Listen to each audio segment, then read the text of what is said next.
Good afternoon and welcome to another edition of the WARF Essential Topics series. My name is Laura Heisler and I'm Director of Programming for the Wisconsin Alumni Research Foundation. And we bring you this series from time to focus on topics of interest to the UW-Madison community, specifically related to technology commercialization and intellectual property. Today's session is part of a week-long series of events coordinated by the UW-Madison Discovery to Products or D2P office called Startup UW-Madison Week. We have been at WARF presenting one event each day, and this is the penultimate day of that week. We have one more event tomorrow, but if you want to see the other events being put on as part of Startup UW-Madison Week, I encourage you to visit innovate.wisc.edu. Tomorrow, WARF concludes its participation in Startup Week with our annual Innovation Day at 2 p.m. And you can sign up for that at warf.org/Innovation Day. You can sign up for you can check out, there are no more events to sign up after Innovation Day, but you can visit the WARF website and the programming tab to see recordings of all of the events that we put together for Startup Madison Week. With that, I want to say a little bit about how the mechanics of today's session before turning over the virtual podium to my colleague Andy Richards from D2P to say more about today's event. We will be taking the opportunity to feature your questions and engage with the panelists using the Q&A function of Zoom, which you can find by mousing over the bottom of your screen. We want to encourage you to ask your questions at any time. And we will dedicate the last few minutes of the hour to interacting with those questions. The panelists might choose to respond to your question by typing, depending on the nature of your question. So I do want to encourage you to use the Q&A function. And with that, I am going to turn things over to my colleague, Andy Richards, the Director of the Discovery to Products Office, to say a little bit more about the motivation and goals for today's session. Andy, it's all yours. Great, thank you, Laura, and good afternoon, everyone. I want to thank you and the great set of panelists that we will hear from shortly for joining us for what is a really important conversation to us. Increasing diversity and inclusiveness in our innovation and entrepreneurship programs has been a goal of D2P, WARF, and others on campus for a very long time. And quite frankly, this is an area where we can and must improve our efforts, but also improve our outcomes. I think it goes without saying, but making sure that the talents and aspirations of all the students and faculty and staff are recognized and that they are provided the opportunity to thrive and is why we exist as a university. So in addition to that, though, for this being the right thing for us to be doing, we know from research that more diverse and inclusive teams also lead to better results in the overall economic activity of our economy, patent productivity, and many other really important outcomes.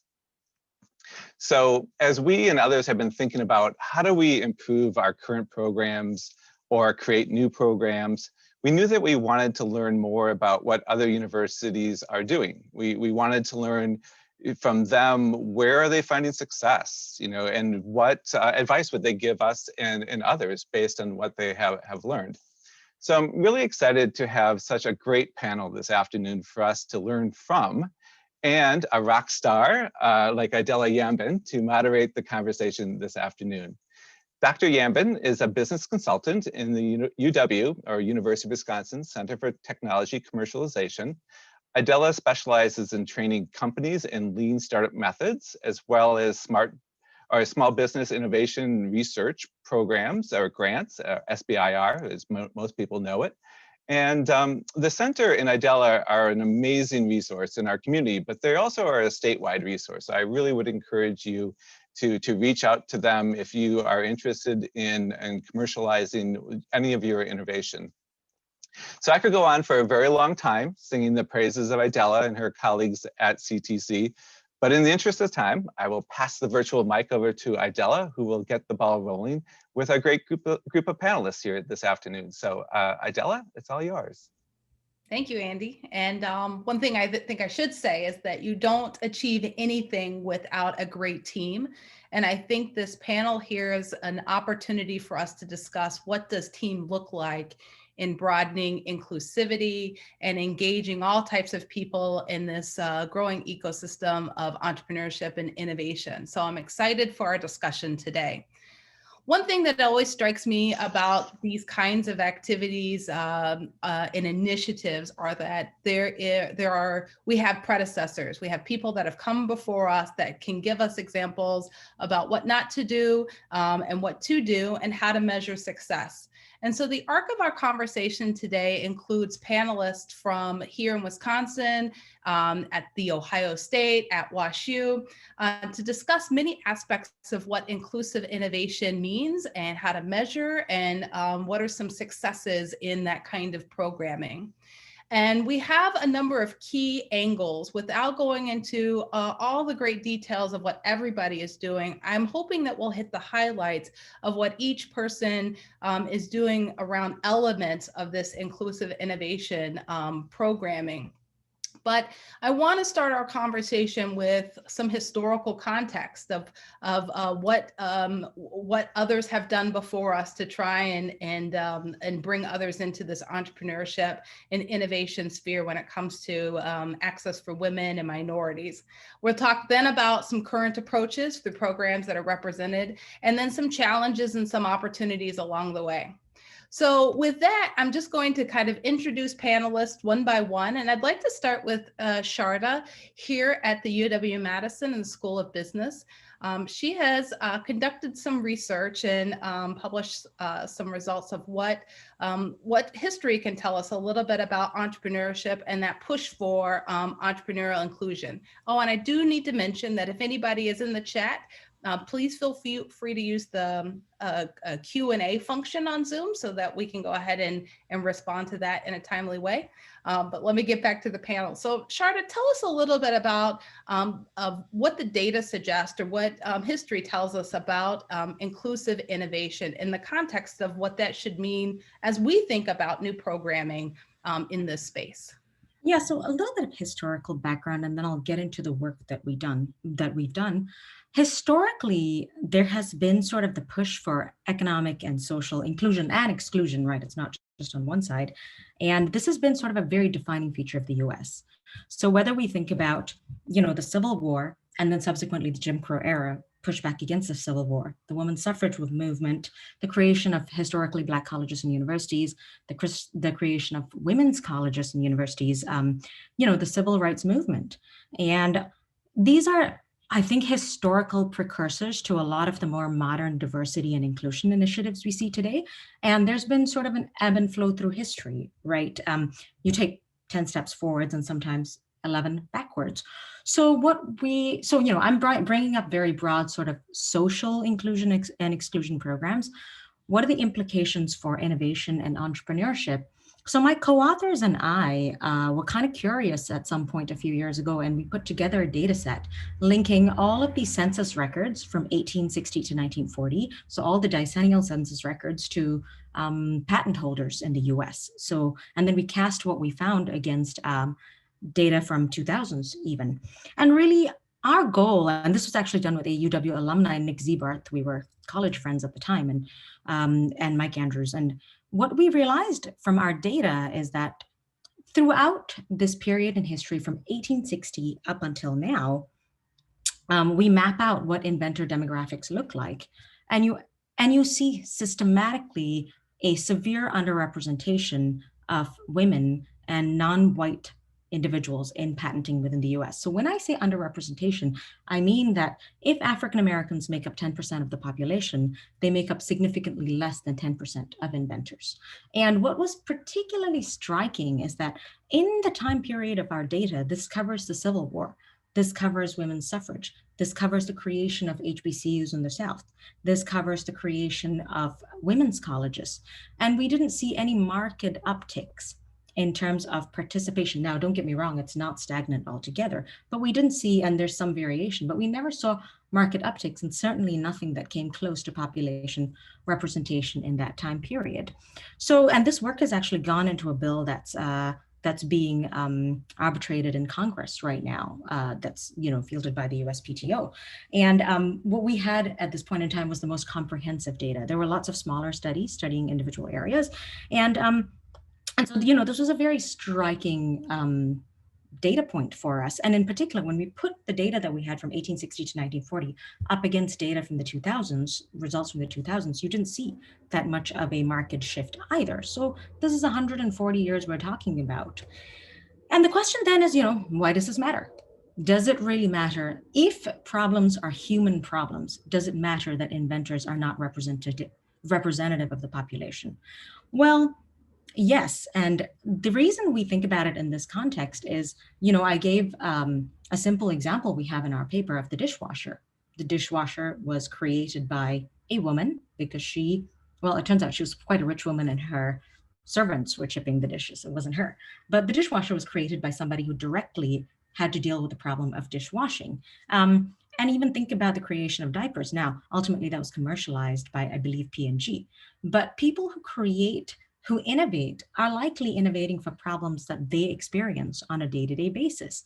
And that's sort of where, when you think about productivity differences and when you think about economic inequalities, if inventors are not representative of the population, then it's plausible that inventions particularly advantage and in doing so disadvantage different populations. Does that exacerbate inequality? And on the flip side of that, are we actually stifling economic growth by not having a more inclusive environment?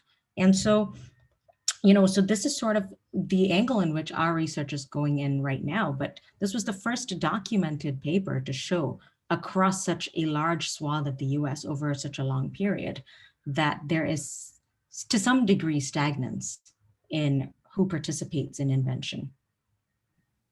What I like about this as a way to kick off our conversation is that we might think of inclusive innovation as leveling the playing field. Mm-hmm. But what I think for all of us to keep in mind is that it is about problem solving. It's about impacts across society. And I liked the diaper example because that may have been a female invention. And let me tell you, I benefit from diapers too, but also my husband does too. So it really fits into the way that our lives change. And so it is important to elevate our entire society by making sure that everybody thinks about what innovation and invention means. However, it is a challenge. There's not a cookbook to tell us how to do this, and that it definitely changes across communities and across different state resources. And that's what I wanted to kind of bring up with the rest of our panel here. So I wanted to start here in Wisconsin and lead with Brian Thompson with the UW-Milwaukee Research Foundation, representing a lot of programs that are going on at UW-Milwaukee. And Brian, can you tell us a little bit about some of the things that you guys have tried and tested and learned from the activities that you've done at UW-Milwaukee and in the region? Thank you, Idella. I'm honored to be a part of this, and I guess I respectfully acknowledge that I approach this from a more practical bent. It's important to have the academic lens on this. I'm more of a pracademic myself. I also personally, I approach this with great humility, and I realize that in diversity and inclusion conversations, there's a lot of times when I'm better off just being the one that listens. With that said, I'm happy to share some of what we've tried at UW-Milwaukee and what we're doing also in UW-Milwaukee broadly, but more particularly in the Lubar Entrepreneurship Center. We're also fortunate, like many of your universities, I suspect, to have good support from the leadership in recognizing the importance of this, and also strong incentives from them to do this. And it's really a journey, not a destination. At UW-Milwaukee, Milwaukee itself is a highly diverse city, and we are fortunate that our population of students at UW-Milwaukee is also diverse, not just in terms of color, but in terms of LGBTQ plus and other measures of diversity. We're very proud of that fact, and it makes us a very strong campus. And our goal is to try and bring that diversity into the programs at UWM around entrepreneurship and the Lubar Entrepreneurship Center. The Lubar Entrepreneurship Center at its core structurally kind of supports that idea. We are not situated in the Lubar School of Business, even though we share a name and a special relationship there. Our goal and objective is to reach all 25,000 and more UWM students, as well as the broader UWM community. Now, many of them will go on to start companies. They're doing that now, and I think that's wonderful. But more importantly, we want to give them skills in innovation, entrepreneurship, and creativity that will make them successful in their career, regardless of whether they start a company now or in 5 years or never. These are important skills to contribute to our economy. So our objective in the center and our goal is to access all of the UWM community and the Milwaukee community as well.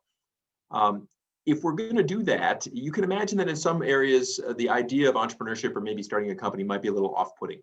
Perhaps if you're in the humanities, it might be seen as capitalistic. I don't happen to view that, but I can imagine that for some that might be the case. And so early on, we embraced an idea of a broader definition around things that include social innovation and social entrepreneurship. So that might include a nonprofit or a for-profit, which measures success in multiple ways. And we noticed that in programs like our Startup Challenge, which tends to be an experiential program focused on students, that the students who gravitated towards social innovation tended to be more students of color. And so we've embraced that and expanded that programming, acknowledging that that's one of the ways in which we can draw in a broader group. We have also been intentional in our outreach and partnerships. So on campus, we have a set of multicultural organizations, and I have to credit Nichole on our team for leading a long-term effort to build partnerships with organizations that include the Black Student Cultural Center, the Roberto Hernandez Center, as well as the Southeast Asian Students Association. So we've been working on partnerships with them for a long time, and that's helping us access a more diverse group of students than wouldn't necessarily find their way into entrepreneurship from the start.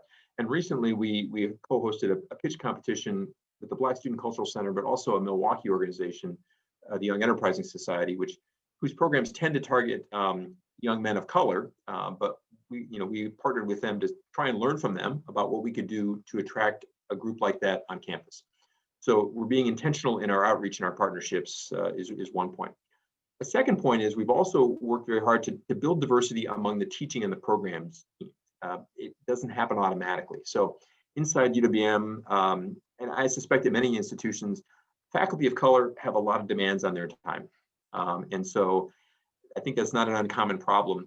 We have a couple faculty members whom we have built a relationship with over time. It's taken us 2 or 3 years, starting small, but getting them more engaged in what we're doing. And so through long-term partnerships and cultivating these relationships, we're starting to build more diversity from inside UWM. In addition, we're reaching out into the community. Again, we're fortunate in Milwaukee with a growing entrepreneurial ecosystem and a lot of diversity and strong programs that we can bring people in from the community to help our teaching and instructional team look more like the students we're trying to serve. So in both our Startup Challenge program, which targets students, and our National Science Foundation I-Corps or Innovation Corps program, which tends to target faculty researchers in Milwaukee overall, we've gone to the outside and we've brought people in to help us. It richens the team, it strengthens the diversity, and we have a better program as a result. So channels to help bring more people inside, and as well as partnering in to try and get more people in the teaching team. So we have a programmatic structure that fosters some of this. We have a diverse ideas program, social innovation programming, and other programs that are focused on this, but we also try and infuse it in many of our core programs. So I guess in wrapping up, we try to think broadly about entrepreneurship, and that allows us to attract a broader group. And we've been trying to act with intention, both on who we bring into our programming, as well as how we tailor and cultivate that sort of program delivery team in order to reflect that diversity of the students. So Brian, what I like about this first is that you lead with you being a pracademic. I like that terminology, but also, my take-home messages from what you've described is that entrepreneurship is a practical set of skills.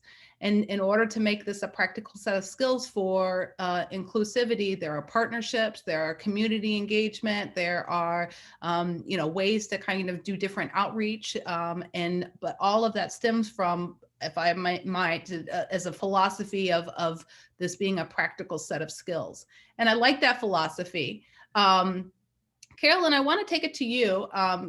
Carolyn is with the Ohio State. And I think if I remember from our initial discussion, your programs work have really focused on women and women entrepreneurship, faculty perhaps, and you've been doing so for quite a bit of time, I think since like 2013, if I remember correctly.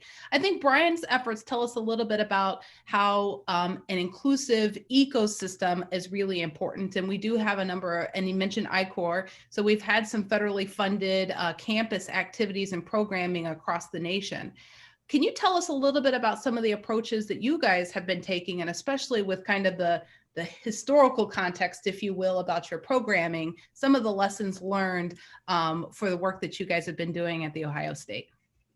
Absolutely. Thank you so much for inviting me today. It's a real honor to be here and meet with these colleagues.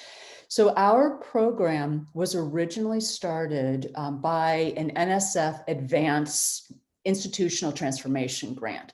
And so the Advance initiative is to recruit, retain, and advance female faculty in STEM. So it's pretty prescriptive in the beginning. Ohio State received that IT grant in 2008.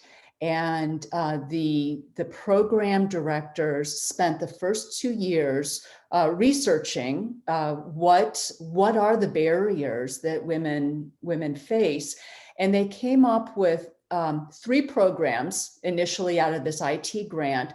And Reach for Commercialization is the one that has persisted. That was the most successful out of the initial programs that were started.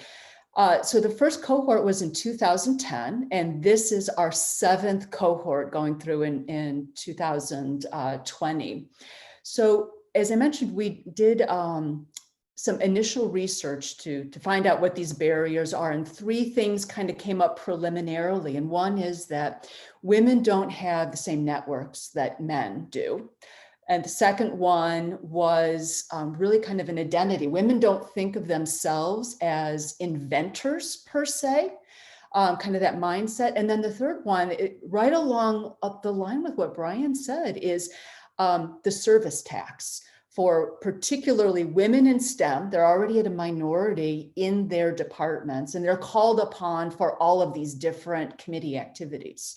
So those were the 3 things that came up. As part of our program, we continue to survey our participants and to find out, understand what the barriers are that they're meeting, and then also following up on our programming, what's working and what's not working, and adjusting accordingly. So our program, Reach for Commercialization, originally was 4 workshops, and then that was it. And it was also for women faculty in STEM. So again, very narrow. Over time, that has expanded to include all women in all disciplines within the university. So all disciplines is a terrific improvement in terms of diversity. You're bringing in different subject matter expertise, different life experiences. So we have a number of women now that are coming to us from the humanities. And not that they have a particular commercial idea, but they're interested in exploring ways to amplify the impact of their research. We originally, it was just faculty. Now we include and welcome grad students, postdocs, staff, and faculty. So the guideline there is whatever the university's IP is. So that body, the IP would belong to the university. So that's the group that we're serving. So that transformation from 4 core workshops, we now spread those out over the course of a year. So it's a year-round continuous resource. It's not a boot camp where everything is sequential. It's welcoming with on-ramps and off-ramps all the time. So taking into consideration, barriers that women face are particularly for young faculty members. That's the time when they're having families. That may be, they may have sick parents at home, or they have an increased teaching load that semester. So allowing for all of these things, with the idea that, you can have your cake and eat it too. We're here when you're ready, when you have the time, instead of prescribing when this is going to happen. So we have 4 core themes that are quarterly. In between that, we have some constellation workshops where we do a deeper dive into topics.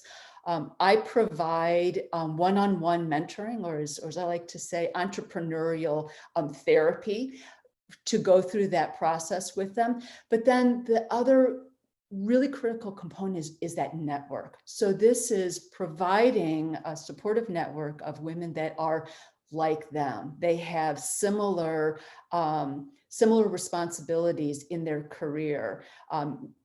Maybe they have different backgrounds, but they have a commonality that they feel that they belong, and they can start to envision themselves as innovators and entrepreneurs. Again, we do flash surveys all the time to get that feedback. Before each cohort, we do a pre-assessment survey, and that's just to understand what they want to get out of the program. And 3 themes routinely come up that they're looking to increase their visibility, their research visibility. They're looking to create an impact. So like Brian was saying, wanting their research to make a difference. So beyond publications, beyond just the teaching and the lab work. But then the third one is to have a network. So that's kind of been our guiding principle on the things that we're providing. In terms of lessons learned, what we have found is that intentionality, just like Brian was saying, is that's a critical part to getting people involved. So it's a warm welcome. It's an invitation to say, we'd like to have you join us. I think that you would enjoy being here and being with colleagues, instead of like email blasts or just posting, oh, we're having an entrepreneurial activity. So actually along that line is, when we're advertising our program, it's called Reach for Commercialization. Like Brian was saying, that word commercialization has a negative impact, a negative kind of visceral response in a lot of cases. So we have to kind of redefine what commercialization means. And it doesn't mean that you're going to make a lot of money. It can. And if you want to make a lot of money, if that's what your intent is, that's great too. But commercialization for us means that it's getting your work out into the world, getting it out and making an impact. Carolyn, can I jump in real quick? Yeah. What was the program that did not work and why, so that we might not do the same thing? Actually, I was not here in 2008. So I was running my startup company at that point in time. The other programs, I know one of the ones that they were working on was dual hires. So it's the other programs were outside of a tech transfer kind of sphere. They were more in a career development avenue. So actually the other half of that question is, why can you only focus on one and not all 3? And that's finite resources and, bandwidth. And a lot of programs are doing things on the side that diversity is something that you should do. We want you to do it, but it's not paid maybe separately. So in our case, a lot of that, I believe, was focusing on something that was working very effectively and growing that. In terms of other lessons learned with the network, providing authentic and accessible speakers. So creating near peers and role models that look like them, that can share those experiences. That's a critical part to the networks that we're developing. Once upon a time, when we could all actually get together in person, we did our events. They were always held during work hours. So it wasn't yet another activity that you needed to try to squeeze in and arrange childcare after work. And we would have, at the end of our workshop, we'd have nice food and adult beverages, to make it welcoming and, enjoyable. Now, Carolyn, if I might jump in here, one of the things that I think this is a nice transition between, what Brian has been saying is that this is a skill set, but in order to make this skill set accessible, there are some things that we might consider to put in place: networking, some resources, making it available for people to participate, having the right kind of mentors and people on staff that can speak to and nurture the development of people through this process. And so, you have to have some of the things in place to like keep that ecosystem going. If I might ask you to just hold some of your finer bullet points for the next phase, I did think that this might be a nice transition for Nichole, who is at WashU. And I was mistaken. Your program has been around also for a fair amount of time, since 2013. One of the things that I thought was interesting about this discussion is that the idea of networking is really important, and taking advantage of the people and the resources in our ecosystem to kind of make the conversation around entrepreneurship and commercialization maybe less scary or more accessible. And everybody has their own take on this. But I can tell you, here in Wisconsin, this can feel like a pretty crowded ecosystem with a lot of people seemingly doing very similar things. And sometimes it feels pretty confusing for the innovator, and sometimes kind of confusing for us on the programmatic side of things, to make sure that we're having really good and distinct, helpful, value-added programming. Nichole, can you tell us a little bit about the activities at WashU, and then tell us a little bit about how your programs have changed as your ecosystems have grown?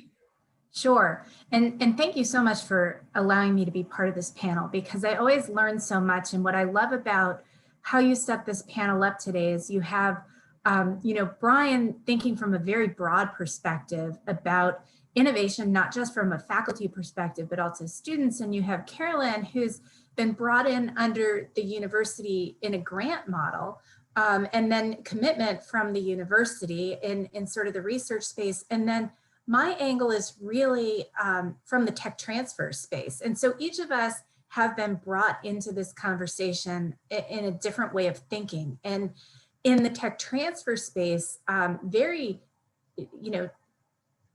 tangibly, it was, we want more inventors, and we want our inventors to get their work out there and licensed. And there was a moment in our time in about 2012, so right before we launched this program, that our university started really thinking about how do we change innovation and really create a culture around innovation and want people to participate in this.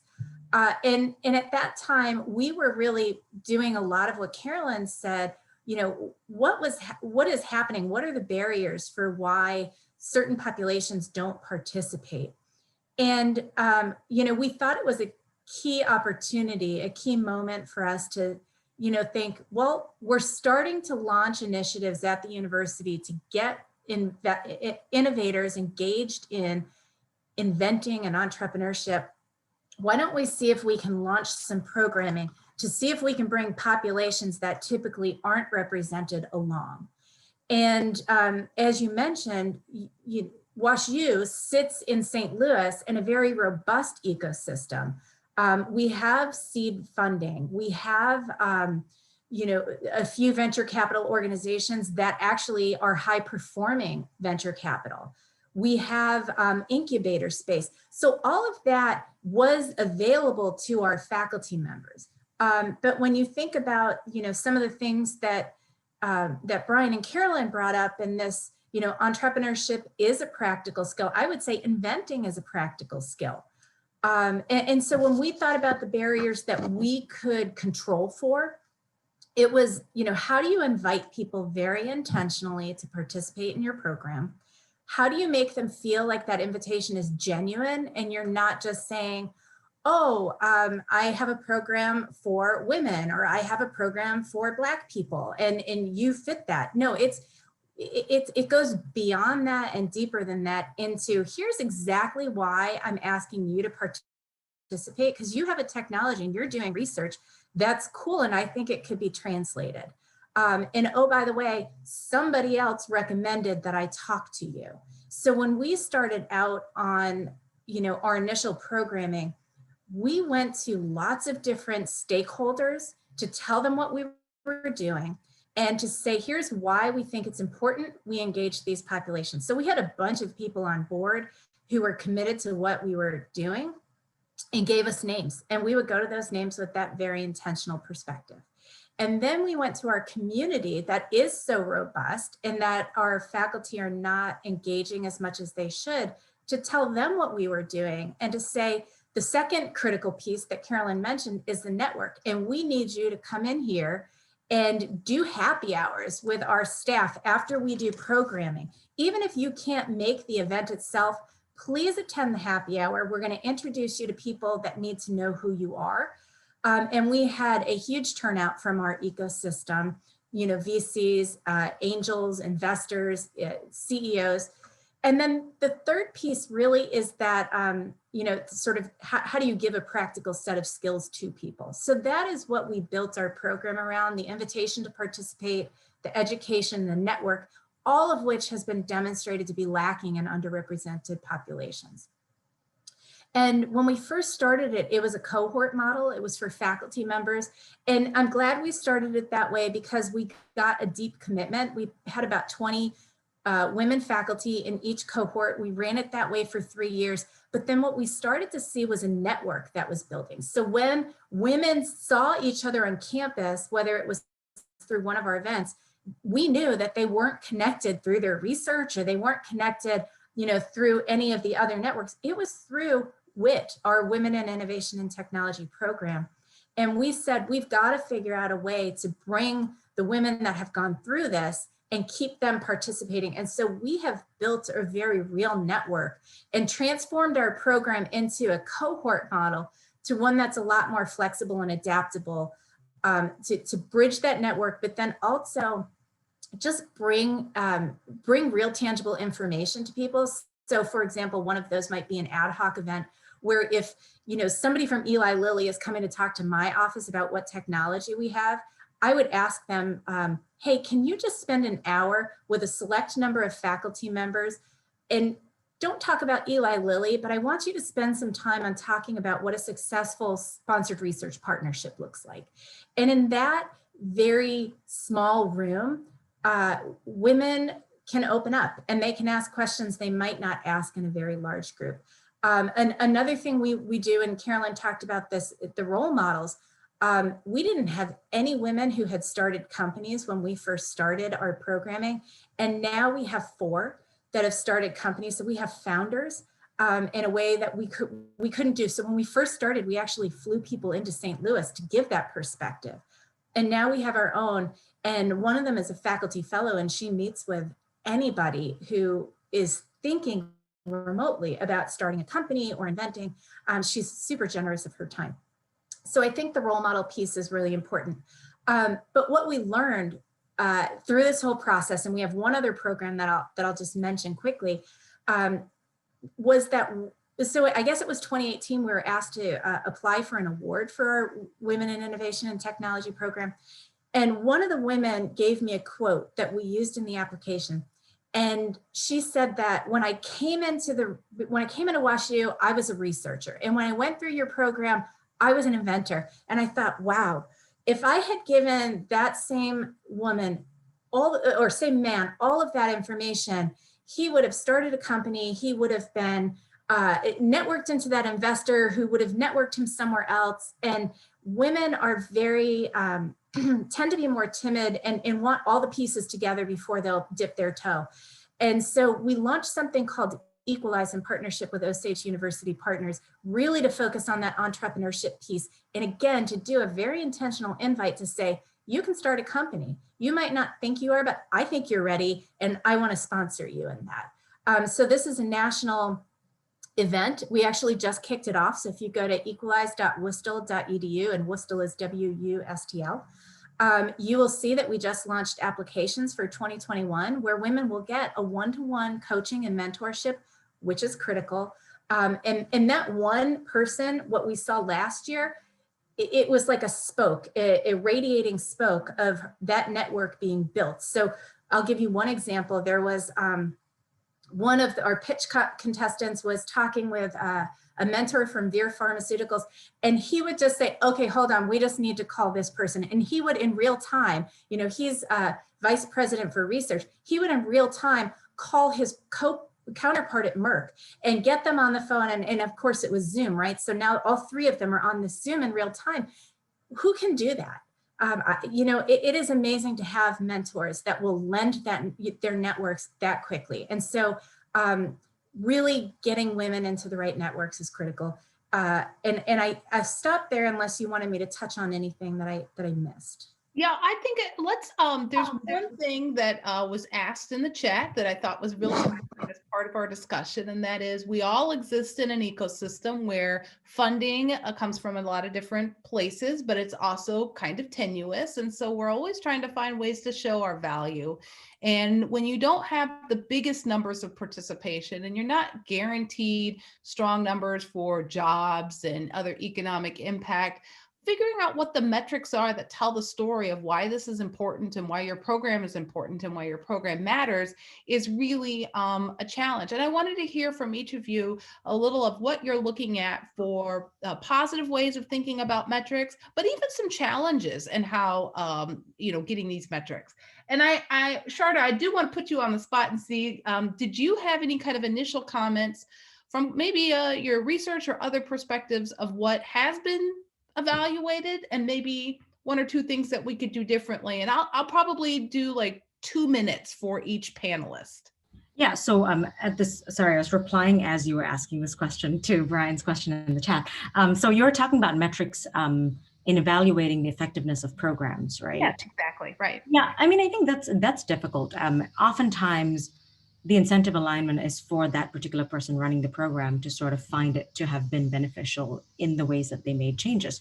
The way people have addressed this, and in economics, which is the field that I'm in, is they've really actually run randomized controlled trials and then followed longitudinally to see what the differences in outcomes have been from these different mentoring programs. And that means making decisions about whom to mentor and whom to not in a randomized fashion.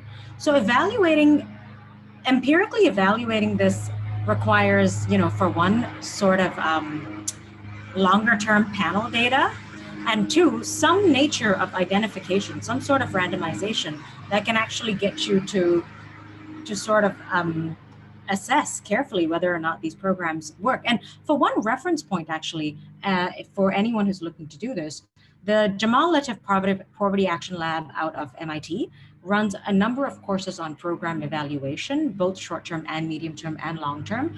And I think these courses are quite helpful in sort of assessing what the optimal empirical ways are to assess program effectiveness.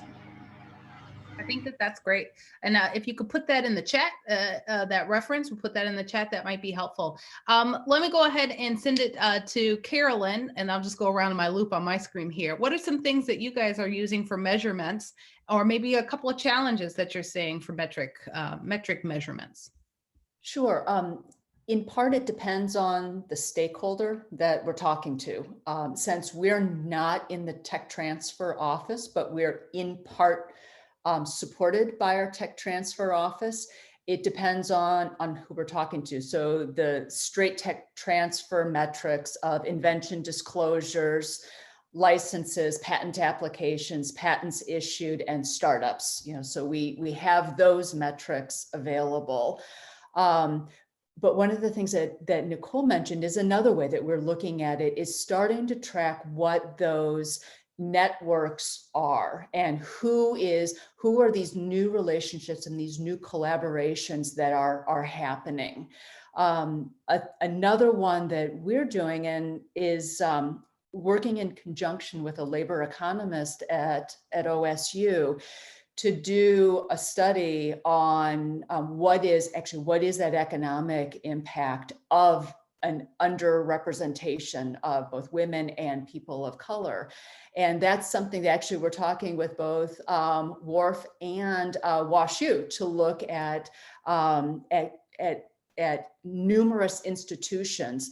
And this is utilizing Umetrics data, which is out of the Big Ten Academic Alliance, and that is able to draw upon IRS data, census data, and naturally occurring data like patents and publications. So that's something that I'd be happy to talk to anybody that would be interested in that. But being very transparent about data and looking at, one other thing there is actually what retention rates look like. And, for women, why are they leaving? And how, because one of the things within our program is, we see our program as an opportunity to increase retention. So that's another component of it. Yes. Retention rates, I think, is one we haven't talked about and thinking about measurements. So that's an interesting one. Brian, what are some things, we talked a little bit about some of the opportunities, but also some of the challenges in tracking our participants and success. Can you tell us a little bit about the good and the bad of data keeping in this space? You count what you can, and it is at best imperfect. And so, Caroline, I take your point. We have the traditional tech transfer metrics, and those are the relatively easy things to count, and patents and those sorts of things. Invention disclosures.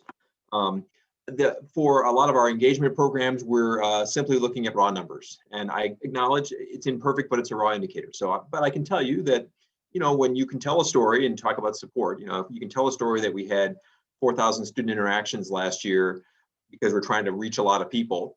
That at least gets people's attention. So we also, in part, use some anecdotes, and again, not perfect, but we've had students come back and talk about, as we'd hoped, how their entrepreneurial experience, and even with some failed companies, got them into a better first job in their company. Now, I don't say I'll kill for it, but I would find it extremely valuable to have that kind of data on a more statistically significant basis, but simply don't know how we would get that, at least in the near term.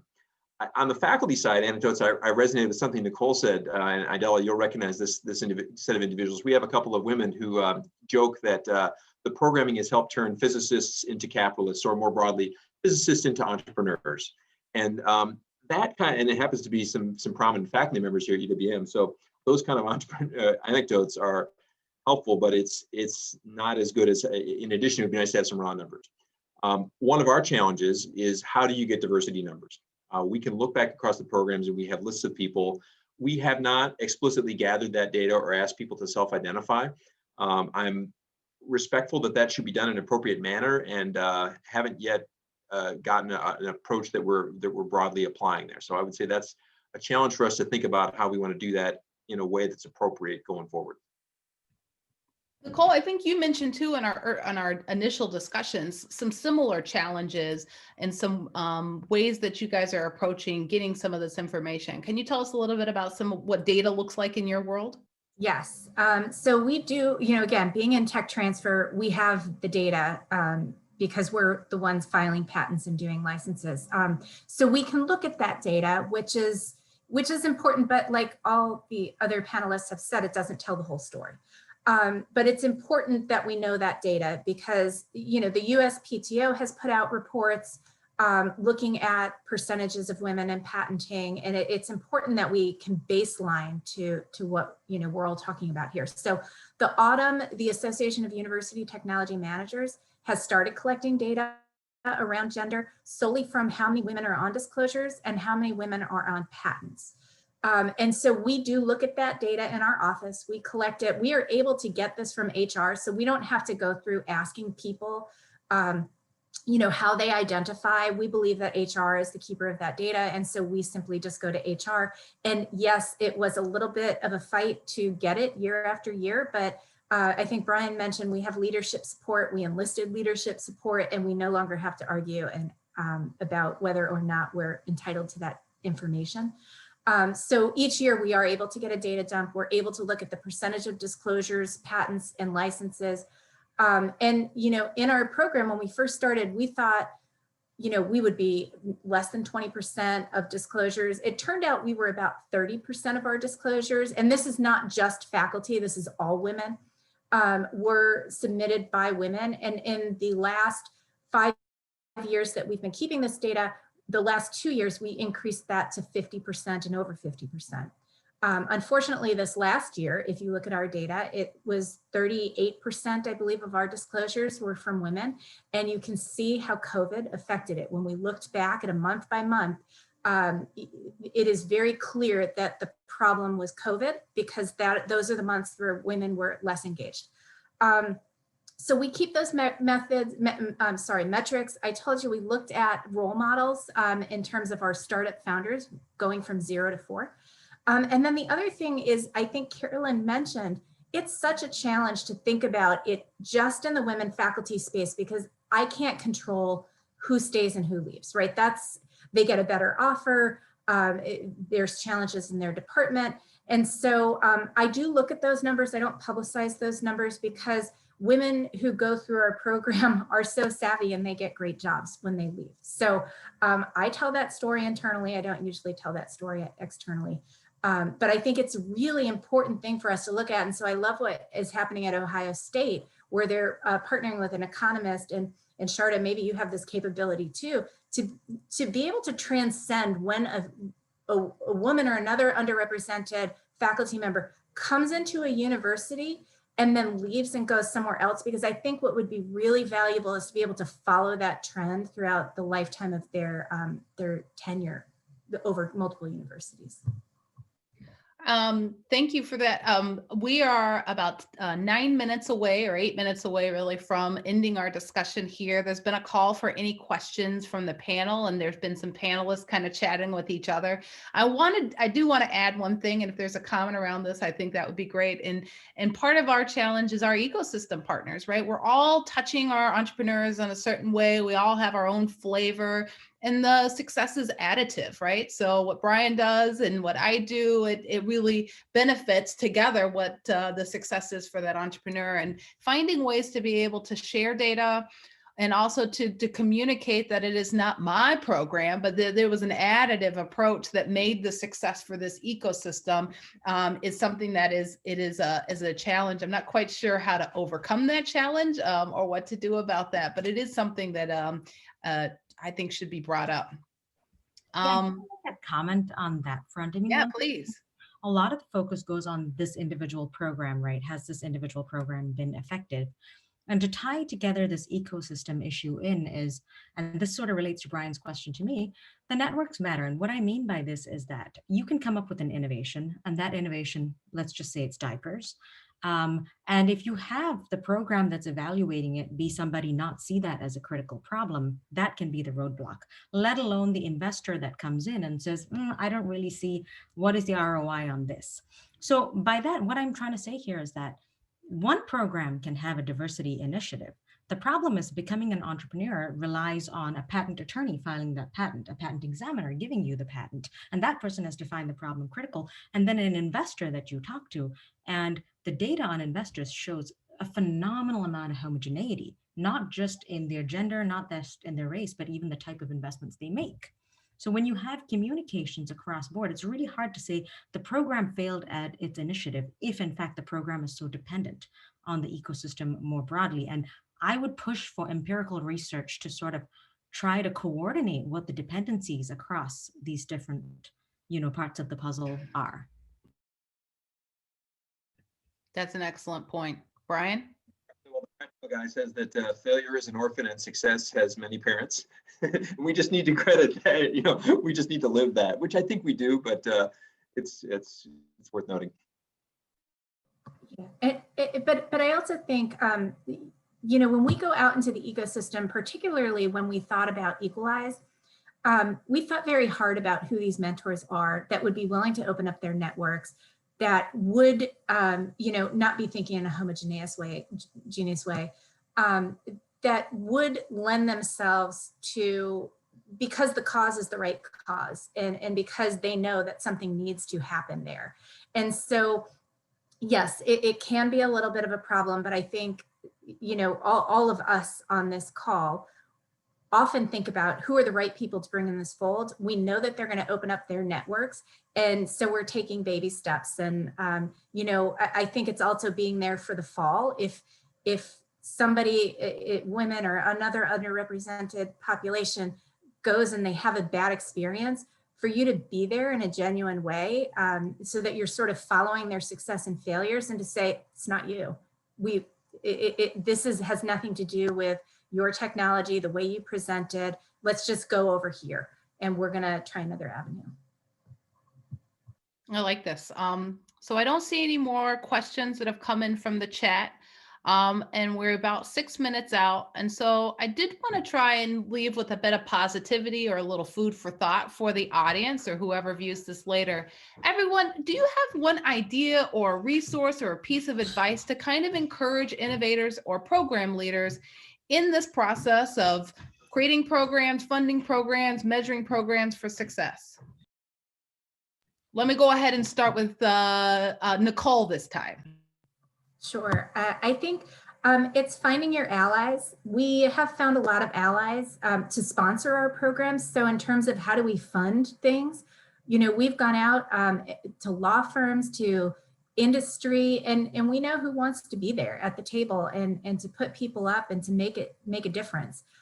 So we are super grateful for those sponsors, and they have delivered for us magnitude over the money part that they put into our programs. That's excellent. And Brian? I guess I'll offer a piece of advice that we stole from that comes from our I-Corps program. And this is a program where we challenge people to get out and talk to customers. And, you know, it turns out people want to help. And so I think if you give them a framework, if you ask them in a particular way and tell them what it is they can do, they genuinely want to help. And Nichole resonate with what Nichole was saying about the network and people, you know, really leaning in. So I think people want to help. Just tell them what you need and give them a structure. I like that. Carolyn. Yeah, and I would add to that opportunities like this, where we're able to share ideas and share what works and what doesn't work, as well as connecting networks, because I know for one of our biggest proponents in Columbus is Rev1 Ventures, and Rev1 Ventures participated in Equalize 2020, and it's connecting those networks that, you know, across geographies. I mean, you know, we're all in the Midwest. We all have a very earnest goal to do the same thing. So take these opportunities to reach out and connect. And this is a great start for those activities. I like that. And let's end where we began with Sarada. Any final comments? Yeah, I think, I mean, whether it's been from my career or that of others, I think persistence is really, really crucial. Oftentimes you're going to face a lot of roadblocks for reasons that have nothing to do with your ability or skill. Sometimes they might, and you can refine that too. Persistence, but also being practical and thinking about what the probabilities are. You learn information with each interaction. How do you adapt to that? And at what point do you decide to switch over and come back in later? So persistence and being very practical in your approach of thinking about computing what the odds of success are with every new piece of information you get. Well, thank you, panelists. We've learned a lot from this discussion, from kind of why this really matters for everyone to have a role in inclusiveness. We've talked a lot about this is a skill set, but skill sets need to be nurtured, and what kinds of resource will help us nurture and develop those skills across different people. But then at the end of the day, it's hard. And so there's a element of grit and persistence, and how do we develop that? But also, how do we help connect people so that it doesn't always have to be the biggest uphill battle? So there's a lot of things that we can do, and there's a lot of challenges ahead. But there also seems to be a lot of us that have kind of made a way forward. And so I really appreciate the panelists for sharing their stories and sharing about their programs and sharing some insights so that we can learn from that. From here, I'll go ahead and toss it back to Laura and Andy to kind of close us out. Thank you so much, Idella, for a brilliant job moderating this discussion. Thank you, panelists, for bringing all the richness that we knew you would bring to this conversation. We've been planning this actually for months, and special thanks to the audience for making time in your busy day as we move towards the holidays to join this conversation. Andy, any final last words before we send everybody off and wish them well? I just want to thank them and thank everybody for participating. I learned a lot from this conversation, and I really would. And I think, you know, us learning from each other is just a great thing. So again, thank you for everyone's participation. Excellent. Thanks so much, everybody. Be well. You can find a recording of this talk and all of the talks from Startup Week that WARF put on at warf.org. Thanks, and have a great holiday season. Take care. Thank you. Thanks for including. Bye-bye. Bye. Thank you, everyone. Thank you.